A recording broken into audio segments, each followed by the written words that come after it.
I've been sitting here staring at the camera for 5, 10 minutes because a recycling truck decided to drive by. My neighborhood is choosing to uphold the tradition of making loud noises while I'm trying to record, so thank you for that. Hey folks, welcome back to the final episode of the Choecast for the 2019-2020 school year. This is going up on Monday, June 22nd, and the school year is over on the 24th. So I decided to make Monday the last episode. It didn't really make sense to post something on the 26th because we would already be on break. Man, it's been a rough year for us, huh? I've seen a lot of memes online where people are like, 2020 is the cursed year, 2020 is the worst year.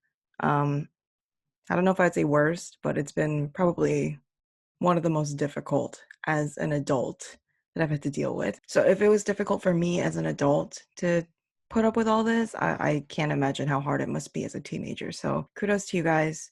I know I keep saying like good job, and it might sound insincere because I've said it so much, but honestly, it has been a disaster. And I was dead serious when I said if you haven't thrown someone out a window by now, you're doing pretty good. Doing better than most of the population, I really feel like. When I was trying to figure out what the heck I was going to talk about for this last episode, one option was, oh, let's talk about going into the summer. And then part of me was like, we're all going to be inside our houses for the summer if we're smart. So not really much to talk about.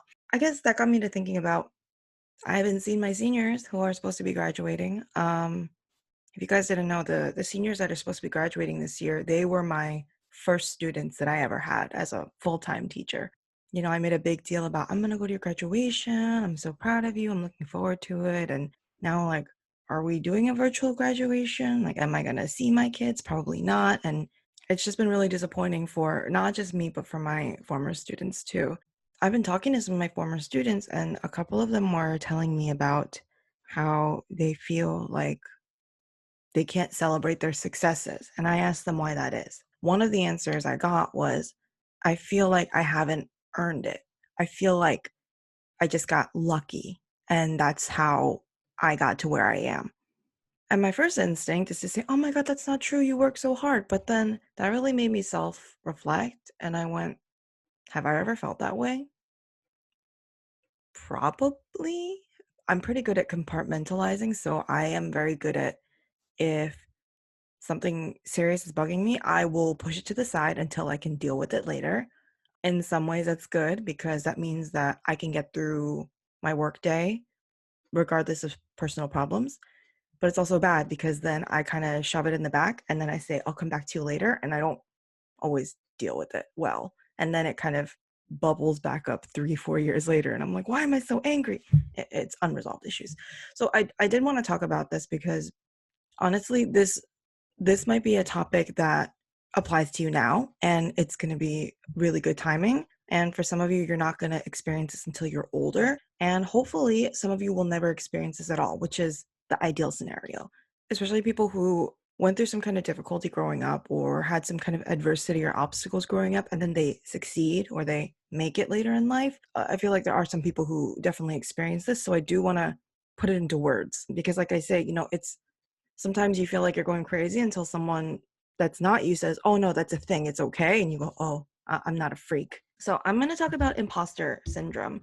I'm going to be pulling a lot of information from this one article in Time magazine, and I'll also be using the sources that they included. So I'll post a link to that if you want to read up on this more. That resource is there for you. And I always say, like, you need to fact check. So here's my fact checks. Here's my credentials that prove that I didn't just pull this out of my butt. Imposter syndrome is sometimes called the imposter phenomenon, and an imposter is someone who is pretending to be something that they're not or pretending to be someone else.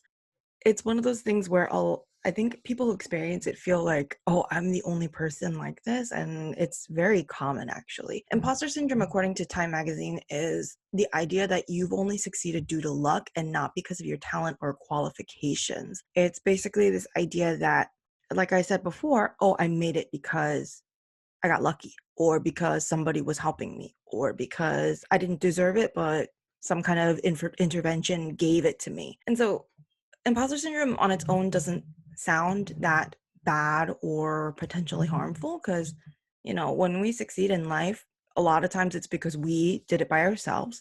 But also, a lot of times in life, when we succeed or do well, it's because we have a good support system, or someone in your family really rooted for you and pushed you. You had friends that supported you. Maybe you had a coach or a teacher that helped you out. But there's a difference between being thankful to the help in your life and not accepting your successes as your own, because that can actually become a harmful thing if you think about it. And the reason for that is that if you never acknowledge what you do well, and you never, I think the article says, you never internalize your success, you never accept it as a fact and something that you can own up to, that hurts your self-esteem, and it makes it harder for you to continue to do more things in the future, because now you have in your head, oh, I only made it because somebody helped me or because I didn't deserve it. Now, I'm not a clinical psychologist, so I can't be the voice of authority on this, but I will tell you from my experience, some of the people that I've seen who really do struggle with feeling like an imposter, it has to do with what they were told when they were younger. An adult in your life, or even a friend or another family member, said something to you like, "Oh, you're never gonna make it. You're never gonna be anything." A lot of times we can just let that roll off our back, but sometimes that hits you and it sticks with you. I remember when I was in the 6th grade, I told a substitute teacher, who, first of all, like, who is you, substitute teacher? Like, you're a shitty college student who just wants to make some quick money. But we were talking, and my friends were talking about where they wanted to go to school. And I said I wanted to go to Columbia University, which is one of the best schools in the country. And I remember this shitty sub looking at me and saying, "Oh, you're never going to get in there." So if Miss Choi now heard that, I would have been like, "Listen, asshole, you don't talk to a 6th grader that way." But the me at the time, I heard that and I thought, "Oh, maybe I'm not gonna get in because this guy is a sub." I didn't realize at the time that he was just like a shitty college student who didn't know better. But for me, I was like, "Oh, this adult just told me that I'm not gonna make it." And that really, it stuck with me. And the fact that all these years later, like, I can still remember him saying that to me, it means that that hit me in some kind of way. Joke's on him, because I applied to Barnard, which is a women's college that's kind of like affiliated with Columbia, and I got waitlisted. But then I chose to go to Rutgers because they offered me more money. So there have also been instances where I think adults might say to you in anger, like, "Oh, you wouldn't be here if not for me. Like, do you know how much I do for you?" And I think a lot of times that anger comes from they're stressed out, or they're frustrated, or maybe they're upset about what they had to do or sacrifice to get to where they are. And then they kind of take it out on the younger people in their life. And I think in those cases, parents and guardians don't necessarily mean to hurt us, but I think it still does happen. Even when I was growing up, I kept thinking like, "Oh, I'm not smart. I'm not that smart. I'm good at school, but I'm not that smart." And then as I got older, I realized, okay, I'm not Stephen Hawking. I'm not a genius, but I'm also not stupid. Like, I think I fall more on the end of the spectrum towards smart rather than idiotic. I don't know. It depends on what I'm talking about or what I'm doing.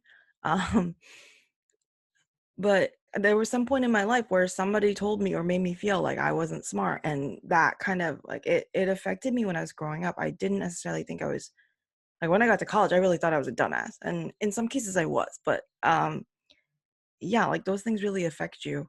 It's this weird balance. You can't be full of yourself and think I'm the best person that ever was and no one will ever be better than me, because not only will that make you difficult to deal with and nobody will want to be around you, it will also crush you when you realize, "Oh, I can't do everything perfectly." And at the same time, if you think I'm trash and I'm never gonna do anything and I'm fake and everything that I've done, it's been luck, then that's also putting yourself down in a way that's unfair to you, number 1. And number 2, that's gonna prevent you from trying new things in the future, because you're gonna go, "Oh, well, what's the point? I just got lucky that one time." And it's this middle ground. I feel like a lot of becoming older and becoming more mature is finding a middle ground between this and that. Imposter syndrome is one of those things where you need to strike a balance. You should be thankful for the people and the circumstances in your life that helped you succeed, but take ownership of your own success too.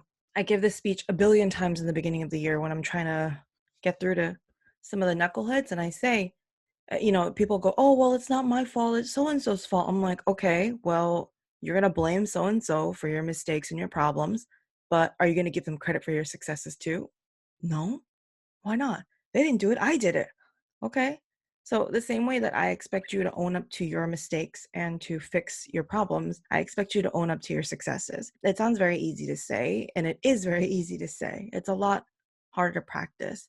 I'm still trying to figure out that balance myself, but I think in the last few years, I've gotten a lot better at owning up to what I'm good at, and it's made me a lot happier. Uh, I think a lot of times we don't know how to take a compliment. I guess the stereotype is someone like me should be really like, "Oh, no, it's okay." Like, "Oh, no, it's fine. It's nothing."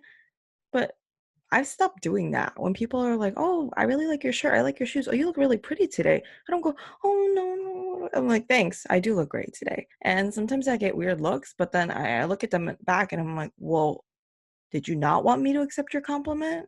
Like, did you want me to say that you're a liar? Like, you complimented me. Thank you." Or this is a really big thing. When you're at work, I think a lot of times the impulse is to say, "Oh, I'm sorry for bothering you," or, "Sorry for waiting," or things like that. Stop saying sorry and just say thank you. Uh, or, when people say, "Oh, good job on this project," don't go, "Oh, no, it's nothing." Say, "Yeah, I did do a great job. My team really helped me, but I'm really proud of what happened." Those small little things are going to add up a lot, and it's really going to help you start to see the positive in your successes. I don't know. Imposter syndrome is one of those weird things where I wouldn't specifically call it like a disease or illness. It's just a feeling I think a lot of people experience, and totally normal if you do.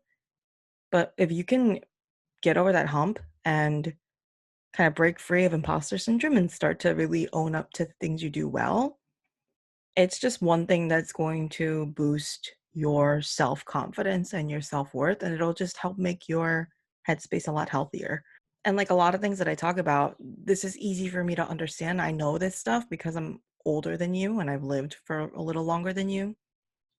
There's going to come a day where I say to my students, I've lived a lot longer than you. I'm going to milk that little for as long as I can. But it's just this feeling of like, did I do well?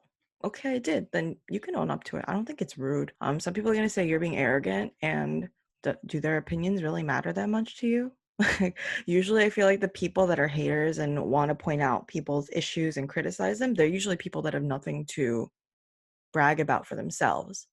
I feel like if everybody was equally busy living their own lives, we wouldn't really have room to judge other people.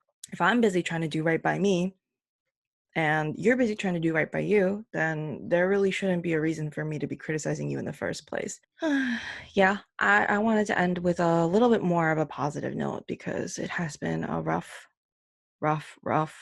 time for you guys, especially the last two marking periods. Hopefully, I will not be seeing you guys next year in my classroom because that would mean that you failed English and that would be no good. We didn't get to do any of the fun stuff like the end of the year parties and things like that, just because of circumstances. But know that it has been a fun year with you guys. Even those of you that I yelled at and glared at and yelled at again, it was a pleasure being your teacher. I would not have wanted to replace any of you with a different student, if that makes sense. Like, I'm really glad that I was your teacher this year. Even for those of you that I didn't really get a chance to know that well because of, transfers or health problems or things like that. Yeah, I don't think I had a single student this year who I was just really like, I hate you. Like, I don't want to see you. Period 8-9, you challenged me and you did test my patience, but it was not anything personal. I did not dislike any of you individually. It was just some rowdy folks, And those of you that pretended to be quiet and blamed other people for being loud, I know you. I see you. Don't lie. Don't act like someone else. I think as of now, I should be teaching English 1 again next year, and I think I'll still be in my same classroom. So I don't know what it's going to look like in the fall, but if we're back in the classroom, like definitely come visit.